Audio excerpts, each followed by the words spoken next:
Hello, कैसे हैं आप लोग। तो आज की वीडियो में हम लोग जून मंथ का करंट अफेयर डिस्कस करने वाले हैं। बहुत ही इंटरेस्टिंग करंट अफेयर है और जो हमने गिव अवे किया था, पहला गिव अवे किया था चैनल को लॉन्च करते टाइम, तो सभी बच्चों को गिफ्ट मिल चुके हैं। उसके स्टोरीज के फॉर्मेट में आपने देख लिया होगा इंस्टाग्राम, और काफी बच्चों के मैसेज आ रहे हैं सर नया जो नेक्स्ट गिव अवे कब होने वाला है। तो मैं उनको बता देता हूँ कि जैसे ही 500 सब्सक्राइबर बेस हमारा कंप्लीट होगा, तो 420 के आसपास हो चुका है, तो ज्यादा है नहीं, जस्ट 80 सब्सक्राइबर ऐड करवाने आप लोगों को। जिस दिन भी आप उसको 500 मार्क कंप्लीट करा देंगे तो हम 3 से लेके 5 गिफ्ट गिव अवे कर देंगे। ठीक है, तो आपके ऊपर है, जिस जल्दी आप कंप्लीट करवाते हैं उतना जल्दी होगा। पहला करंट अफेयर है सुप्रीम कोर्ट ऑर्डर ऑन मांगलिक। देखिए हुआ क्या है, मांगलिक एक तरह की लाइक इसकी हिंदू रिलीजन में काफी चलता है इसके ऊपर। मांगलिक एक कुछ इसको दोष बोलते हैं कुंडली में। तो इसमें हुआ क्या था, आपको बैकग्राउंड बता देता हूँ एक्चुअली सुप्रीम कोर्ट ने ऐसा क्यों बोला है और क्या बोला इसके बारे में। एक्चुअली क्या था, एक कपल था, तो उनके बीच में शादी की बात हुई कि वो शादी करने वाले थे, और शादी से पहले उनके फिजिकल रिलेशनशिप लाइक वो स्टेबलाइज कर लेते हैं। फिर जो लड़का होता है उसको पता चलता है कि लड़की मांगलिक है, तो शादी के लिए मना कर देती है वो। तो ये केस जाता है इलाहाबाद हाई कोर्ट में। इलाहाबाद हाई कोर्ट में सुनवाई होती है, और वहां पर ये बोल दिया जाता है कि इलाहाबाद हाई कोर्ट ने डायरेक्शन दी कि जो डिपार्टमेंट ऑफ एस्ट्रोलॉजी, कि आप उनको देख कर बताइए कि मांगलिक है या नहीं है। अब देखा जाए तो गलत है ये, है ना, कि किसी के साथ धोखा हुआ है और आप ये जस्टिफाई करने की कोशिश कर रहे हो कि आपको बताना है कि मांगलिक है या नहीं है। ये केस सुप्रीम कोर्ट में जाता है, अपील करती है, सुप्रीम कोर्ट ने मना किया है कि इसमें ये सब चीजें नहीं होंगी। सो इन सिग्निफिकेंट डेवलपमेंट, ये बैकग्राउंड था। Supreme Court of India has intervened and stayed the order of the Allahabad High Court that directed the examine of a rape complaint horoscope to determine her मांगलिक status। ठीक है, तो ये basic चीजें हैं।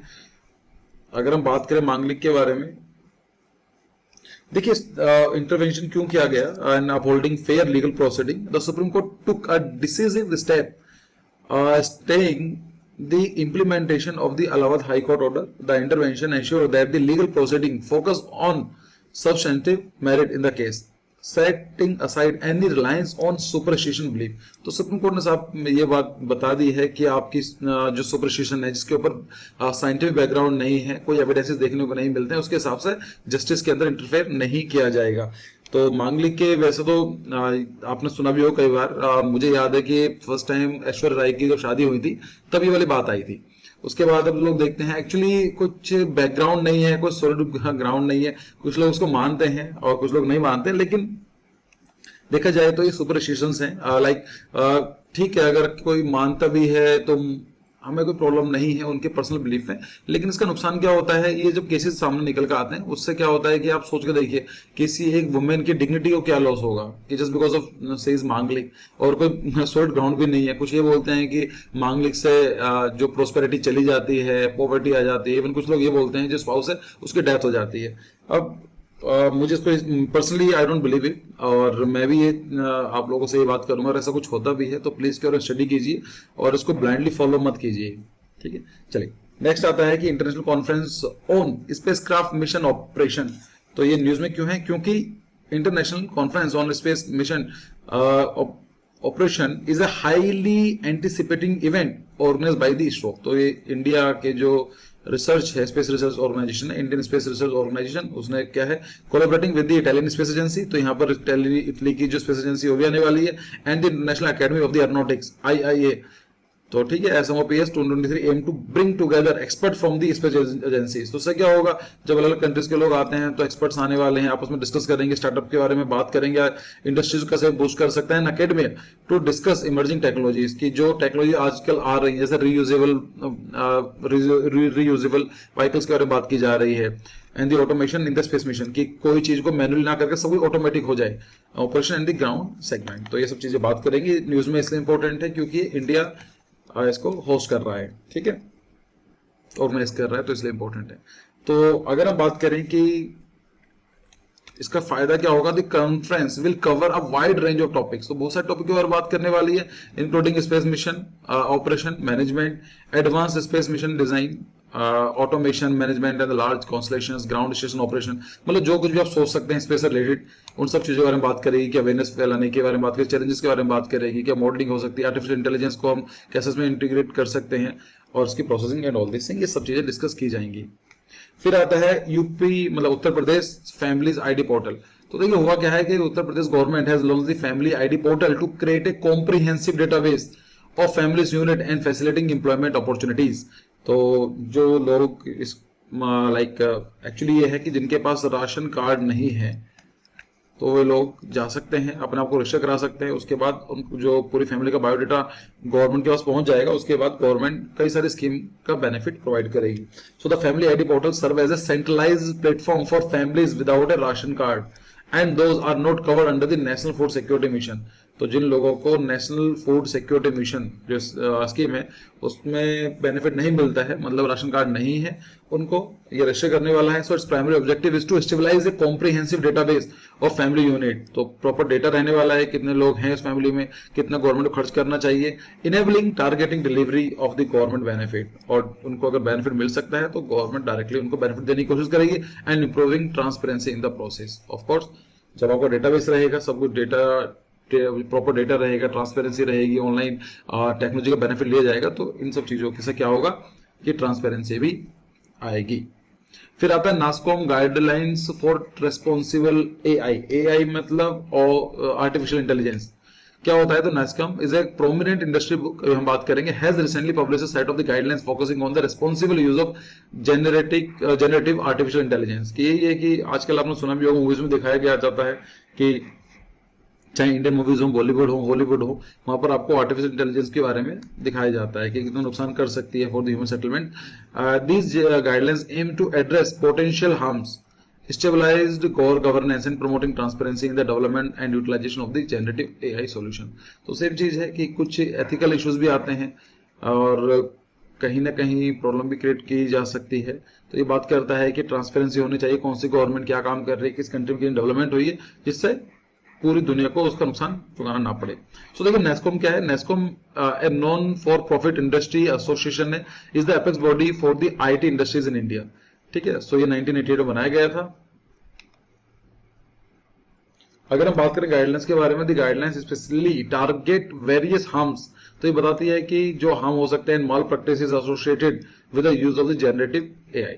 Generative मतलब आपने देखा होगा कि जैसे डीप फेक का कॉन्सेप्ट चलता है कि उनकी फोटो एडिट कर दी जाती है और दिखाया जाता है, कुछ वीडियो में बोल कुछ और रही है लेकिन उनके वर्ड चेंज कर दिए जाते हैं, एक नॉर्मल मैन उसको नहीं समझ सकता है, तो उसको बोलते हैं जनरेटिव एआई।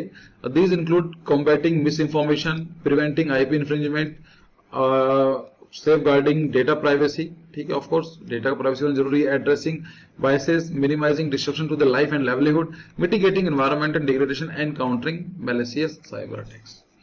ठीक है, चलिए नेक्स्ट देखते हैं international institution ranking framework NIRF। ठीक है, तो ये क्या होता है कि नेशनल इंस्टीट्यूशन रैंकिंग फ्रेमवर्क, नाम से पता चल रहा है कि इंस्टीट्यूशन जो भी है इंडिया के उनको रैंक किया जाता है कि कौन सा कॉलेज कितना अच्छा कर रहा है, उसके बाद रैंक कितनी है। 2023 was recently released by the Minister of State of Education and National Minister Affairs Rajkumar Ranjan Singh. These rankings serve as a significant benchmark to assess the quality and the parameter of the education institution across the country. एक मान लीजिए एक person है, x person है, उसको ABC course join करना है, but उसको प्रॉपर गाइडेंस कहां से मिलेगी, कौन सा कॉलेज उसके लिए सही है, तो NIRF रैंकिंग उसको दी जाती है। अगर हम बात करते हैं NIRF ranking encompasses 4 major categories. तो ये क्या काम करता है? ओवरऑल बताता है कि ओवरऑल पूरी लाइक जितने भी कोर्सेज है उसमें रैंकिंग सबसे किसकी है, कॉलेज के बारे में बात करता है, यूनिवर्सिटीज के बारे में बात करता है एंड द रिसर्च इंस्टीट्यूशन के बारे में बात करता है। The ranking aims to provide valuable insight into the progress and performance of the institution in the terms of academic excellence. अब ये बात कैसे करेंगे? पैरामीटर्स होते हैं कि कोई भी यूनिवर्सिटी है उसकी एकेडमिक एक्सीलेंस कितनी है, रिसर्च कितना वो कर पा रही है, रिसर्च आउटपुट कितना, and overall institution quality. These rankings are available on the official website of the NIRF website पर। अब एक्चुअली क्वेश्चन चलता भी है कि क्या हमें NIRF रैंकिंग में भरोसा करना चाहिए? मैं बोलूंगा कंसिडर डेफिनेटली करना चाहिए, लेकिन it should not be the sole parameter of deciding your college, specially for the like specialist field, for example architecture, planning. इन प्रोफेशन जो ये होते हैं इसके अंदर NIRF रैंकिंग इतनी काम नहीं कर पाती है। ठीक है, और इवन मैं आपको एक बार दिखा भी देता हूँ उनकी वेबसाइट पर जाके। तो आप इनकी वेबसाइट पर जाएंगे तो यहाँ पर वेबसाइट है और यहाँ पर लिखा गया है 2022 की रैंकिंग आ चुकी है। तो इंडिया रैंकिंग 2022, अगर हम ओवरऑल के बारे में बात करें तो ये भी याद रख लीजिए, आईआईटी मद्रास जो है और नंबर 1 पर आया है। लास्ट भी आईआईटी मद्रास सबसे 1 पर था। यूनिवर्सिटीज के बारे में बात करेंगे तो इंडियन इंस्टीट्यूट ऑफ साइंस जो कि बैंगलोर में है और नंबर 1 पर है। ऐसे ही आप जाकर देख सकते हैं। इवन आप देखना चाहेंगे architecture, management, law, dental and all this thing. Architecture के अंदर आईआईटी रुड़की, फिर एनआईटी कैलीकट, फिर आईआईटी खड़गपुर, इस तरह के एसपीए। तो आपको ये सब कॉलेजेस देखने को मिल जाएंगे।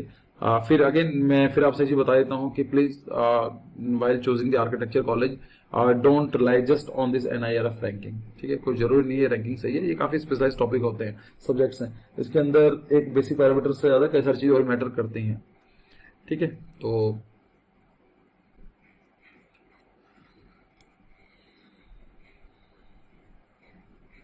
आते हैं कि अंतर्दृष्टि डैशबोर्ड।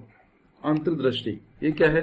आरबीआई जो गवर्नर साहब हैं Shaktikanta Das recently launch a financial inclusion dashboard call Antardrishti, making significant step toward promoting financial inclusion in India. Financial inclusion का मतलब होता है कि जितने भी लोग हैं इंडिया के अंदर उनको एक प्रॉपर फाइनेंशियल सर्विसेज का बेनिफिट मिले। आप लोग जैसे जानते भी होंगे कि विलेज एरिया में बैंक के लोन नहीं मिल पाते हैं, they don't have their account in the bank, तो वो मिडिल मैन या फिर साहूकार होते हैं उनके ऊपर डिपेंड करते हैं।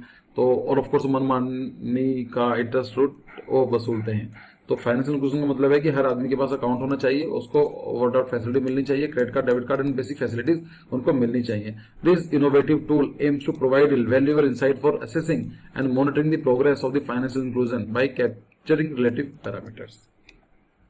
ठीक है, तो पूछा जा सकता है कि अंतर्दृष्टि डैशबोर्ड किस ऑर्गेनाइजेशन ने लॉन्च किया है, इसके पीछे एम क्या है, याद रखेंगे। Understanding the financial inclusion index, तो एक्चुअली आरबीआई ये भी रिलीज करती है। तो फाइनेंशियल इंक्लूजन इंडेक्स क्या करता है? ये बताता है कौन से एरिया के कितने लोग फाइनेंशियल इंक्लूजन में आ चुके हैं। सो इन 2021 the RBI divide the financial inclusion index as a reliable means to accurately gauge the level of the financial inclusion. The FI index consider the 3 crucial dimensions. एक बात करता है एक्सेस कितना है, किसी भी आदमी को फाइनेंशियल मतलब बैंकिंग, प्रॉपर बैंकिंग जो है, इंस्टीट्यूशनल बैंकिंग है, उसका एक्सेस है या नहीं है। एक्सेस होने पर कितना यूज कर पा रहा है। अच्छा, यूज करने में क्वालिटी क्या आ रही है, क्या उसको प्रॉब्लम तो नहीं आ रही है, क्या प्रॉपर उसको सही से यूज कर पा रहा है, लोन लिया टाइम से दे पा रहा है। So it encompasses multiple sectors including banking, investment, insurance, social services, pension. The index condemns various aspect of the financial inclusion into single numerical value. तो सब कुछ चीजें पूरा एक पैरामीटर्स को दिखा के एक पूरा एक नंबर स्कोर कर देता है। अगर आप ये होता है स्कोर 0 to 100 होता है। The score of 0 signifies total exclusion. मान लीजिए कि 0 का मतलब है कि उस पूरी की पूरी सोसाइटी में एक भी बंदे का अकाउंट नहीं है, और 100 का मतलब क्या, everyone is having their account in their proper banking system. ठीक है, ये बात करता है। So the score of 0 signifies total exclusion from the financial services and whereas the score of the 100 signifies comprehensive inclusion the financial services. फिर next current affair है। So the grand order of chain of yellow star, ये क्या है, news में क्यों है? वह क्या है कि सूरीनाम एक कंट्री है, दिखाऊंगा कहां पर है वो। तो जैसे इंडिया का भारत रत्न होता है, it is highest civilian award, ऐसे ही सूरीनाम का जो हाईएस्ट अवार्ड है उसका नाम है the grand order of the chain of yellow star. और न्यूज में इसलिए है क्योंकि जो प्रेसिडेंट हमारी मुर्मू जी हैं तो उनको ये दिया गया है। So the honorary order of the yellow star is the most prestigious state decoration in Republic of the Suriname. It holds great significance and is awarded to individuals who had made meritorious contribution to the Surinamese people or nation. In a history moment, President Draupadi Murmu ji became the first Indian to receive the Grand Order of the Chain of the Yellow Star recently. अगर हम बात करें कि कहां पर है the order, जो ये है अवार्ड, ये 1975 में स्टेब्लिश किया गया था, कोइंसाइडिंग विद सूरीनाम्स इंडिपेंडेंस डे। तो उस दिन ये इंडिपेंडेंस डे भी हुआ and replace the Dutch order of the Netherlands 9। तो सूरीनाम के ऊपर नीदरलैंड डच जो पीपल हुआ करते थे, उनकी कॉलोनी हुआ करता था। जैसे ब्रिटिशर्स हमारे यहाँ पर थे, हम पे एक्सपोर्ट करते थे, ऐसे ही डच लोग उनको एक्सपोर्ट करते थे। So this change marked a significant transition for the young nation. तो यहाँ पर देख लीजिए ये सूरीनाम है, यहाँ पर आप देखेंगे तो फ्रेंच गुयाना और यहाँ पर गुयाना है। ठीक है, यहाँ पर ये सब कंट्रीज हैं, आपने देखा हो, ये इट इज इक्वाडोर है, ब्राजील है। ठीक है, फिर आता है कि अमृत जनरेशन कैंपेन, नया भारत के सपने, नए भारत के सपने एक कैंपेन कैसे चला है, ये पूछा जा सकता है। So ministry of women and child development has launched an aspiring initiative called the Amrit generation program campaign. So this campaign aims to empower and engage the youth of India. तो ये काम करेगा, जो इंडिया के यूथ है उनको empower करेगा, engage करने की कोशिश करेगा by providing them a platform. क्यों कैसे करेंगे? उनको प्लेटफॉर्म दिया जाएगा जहां पर they can express their aspirational and dream for the future, जहां पर अपने आप को एक्सप्रेस कर पाएंगे कि उनका ड्रीम क्या है, क्या बनना चाहते हैं. तो ये the Amrit generation campaign encourages young individuals from all corners of the nation to demonstrate their creativity and express their dream by crafting reel. तो उनको रील बनानी होगी, और रील कहाँ पर अपलोड करेंगे? इंस्टाग्राम, फेसबुक पर, ऐसे सोशल मीडिया प्लेटफॉर्म पर वो अपलोड कर देंगे. ठीक है. फिर आता है mission on advance and high impact research, MAHIR MHIR. बस ना याद रख लीजिए, the mission on advance on and high impact research MAHIR is a significant initiative launch by the ministry of power. तो जो मिनिस्ट्री ऑफ पावर है उसने initiate किया है, and the ministry of the new and renewable source of energy. It aims to leverage emerging technology into the power sector. तो ये बात करता है कि जो भी इमर्जिंग टेक्नोलॉजीज हैं, जो लेटेस्ट डेवलपमेंट हुई हैं, उनको एनर्जी सेक्टर में कैसे बनाया जा सकता है थ्रू इंडिजिनस डेवलपमेंट. मतलब ऐसा नहीं बाहर से इंपोर्ट कर दिया, नहीं, इंडिया के अंदर ही वो सब डेवलप हो, उसका सप्लाई चेन बने, जिससे कि हम इंपोर्ट से इतना डिपेंडेंसी, जो हमारा डिपेंडेंसी है इंपोर्ट पर, वो कम हो, एंड दी कोलैबोरेशन. राइट. फिर आता है fifth state food safety index. So recently unveiled fifth state food safety index by Dr. Manshukh Manadivya. The Union Minister of Health and Family Welfare has shed a light on the performance of the state and union territory in ensuring safety. तो क्या काम करेगा? Report release की गई है, और report में क्या बताएगा कि कौन सा स्टेट कितना ज्यादा अच्छा एक्सपेरिमेंट काम कर रहा है, स्टेट फूड के हिसाब से सेफ्टी कितनी सही है, कितनी नहीं है. ये सही यार रख लीजिए. कौन रिलीज करता है? Food and FSSAI, Food and Food Safety and Security Authority of India, SSI. ठीक है, FSSAI. तो ये रिलीज करती है. तो एक बार हम रिपोर्ट को देख लेते हैं क्या बताया गया है. टॉप परफॉर्मेंस स्टेट कौन कौन से हैं? ये देखा गया कि जो Kerala secure the top ranking in the state food safety index. तो सबसे ऊपर कौन सा स्टेट है? Kerala. In the similar state category smaller, of course big state के बारे में बात कर रहे हैं हम लोग. छोटे स्टेट्स में हम बात करेंगे तो Goa was as a leader demonstrating exemplary efforts in maintaining the high food safety standards. Additionally, Jammu and Kashmir, Delhi, Chandigarh secured the first, second and third rank respectively among the union territories. तो आपसे पूछा जाए कि state में कौन सा? बड़े state में केरला है. अगर छोटे ओवरऑल स्टेट के बारे में बात करें, स्मॉल स्टेट के बारे में बात करें तो गोवा है. और आपसे यूटी के बारे में बात की जाती है तो आपको बताना है कि Jammu Kashmir of course UT है, तो नंबर 1 पर ये आया है, और दिल्ली नंबर 2 पर, और चंडीगढ़ नंबर 3 पर आपको देखने को मिलेगा. फिर आता है, चलो लास्ट करंट अफेयर डिस्कस कर लेते हैं. What is silent breaker? देखिए साइलेंट ब्रेकर क्या है? The US space force in collaboration with the national reconnaissance office NRO is gearing up to launch a satellite constellation called silent breaker. तो यहाँ पर क्या होने वाले हैं? कुछ सैटेलाइट्स होंगी जिसका नाम दिया जाएगा silent breaker. This constellation is specifically designed to address a growing concern surrounding Chinese. तो ये बताएगा कि जो चाइनीज और रशिया के जो सैटेलाइट्स हैं जो प्रॉब्लम क्रिएट कर सकते हैं उन पर नजर रखेगा. Space vehicle that have the potential to disable और डैमेज ऑर्बिटिंग ऑब्जेक्ट. मतलब ऐसा है कि यूएसए को ऐसा लगता है कि जो उनकी सैटेलाइट्स है वो स्पेस ऑर्बिट में घूम रही हैं, तो कल चाइना और रशिया की सैटेलाइट को डैमेज ना पहुंचा दें, उसके लिए उसने एक साइलेंट ब्रेकर के नाम से ये लॉन्च किया है. ठीक है, तो ये काम करेगा. The primary objective of the silent breaker satellite constellation is to track and monitor Chinese और द रशियन स्पेस व्हीकल. तो देखेगा और ट्रैक करेगा कि कौन चाइनीज है या फिर जो रशियन स्पेस क्राफ्ट है वो कैसे मूव कर रहा है, सैटेलाइट कैसे मूव कर रही है. That poses threat to the critical object, orbiting object. By deploying this constellation the US space force aim to enhance its ability to detect, defeat and track potential threat against high value US system. ठीक है, तो फिर next current affair आता है Francis गेलोट. ये news में क्यों है? एक्चुअली इनकी रिसेंटली डेथ हुई है, और नॉर्मली ये देखा जाता था कि इनके जो रिलेशन थे पाब्लो पिकासो से, उनके चक्कर में इनकी ज्यादा वैल्यू दी नहीं जाती है. तो यहाँ पर है the well known romantic relationship with the renowned artist Pablo Picasso, so overshadowed by his partner. Despite the challenge she faced, Gilot talent and resilience made her a respected figure in the art world. तो actually काफी interesting story है इनकी अगर हम बात करेंगे, लेकिन काफी लंबी स्टोरी बन जाएगी. बस ने याद रख लीजिए कि इनकी रिसेंटली डेथ हुई है. तो ये क्या है? ये फ्रांकोस जो है गेलोट, इट वाज अ पेंटर जो पाब्लो पिकासो के साथ काम कर चुके हैं, इवन उनके साथ पार्टनर भी रह चुकी हैं. बाद में उनका अलग हो गई, सेपरेट हो गई थी और काफी हार्डशिप करने के बाद भी, और इन्होंने अपने का नाम स्थापित कर लिया था। फिर आता है वर्जिन बर्थ इन क्रोकोडाइल। देखिए हम लोग जानते हैं कि नॉर्मली जो रिप्रोडक्शन होता है इसमें मेल और फीमेल आते हैं, दोनों के जो जीन्स होते हैं कंबाइन होते हैं और ऐसे ही उनके ऑफस्प्रिंग के बच्चे तैयार किए जाते हैं। लेकिन रिसेंटली क्या हुआ, रिसेंटली नहीं था ये, मैंने पहली बार इसके बारे में आज से 4-5 साल पहले पढ़ा था, और यही फायदा होता है करंट अफेयर रेगुलर फॉलो करने का। अगर आपने कुछ ही पढ़ी है उसकी डेवलपमेंट इन फ्यूचर देखने को मिलेगी। सो हुआ क्या है, it is a ground breaking study publish in the prestigious journal biology letters title discovery of facultative parthenogenesis. तो नाम क्या है, पार्थिनोजेनोसिस। मैं इसको फिर से लिख देता हूँ, PARTHENO, parthenogenesis. Facultative parthenogenesis is a new world crocodile. Researchers have documented that the first recorded instance of the virgin birth in the reptile species. So the phenomenon known as a facultative parthenogenesis has fascinated scientists and shed light on the reproductive capability of certain species. अब बोलेंगे मतलब इसमें ऐसा क्या हुआ है। देखिए पहले देख लेते हैं ये कहां पर हुआ है सब चीजें। The remarkable event took place in Costa Rica, a country known for its rich biodiversity and diverse wildlife. It is here that a crocodile exhibited the astonishing ability to reproduce without mating. तो देखिए normally जैसा मैंने बताया था कि normally male female आपस में met करते हैं, फिर उनके ऑप्शन तैयार किए जाते हैं।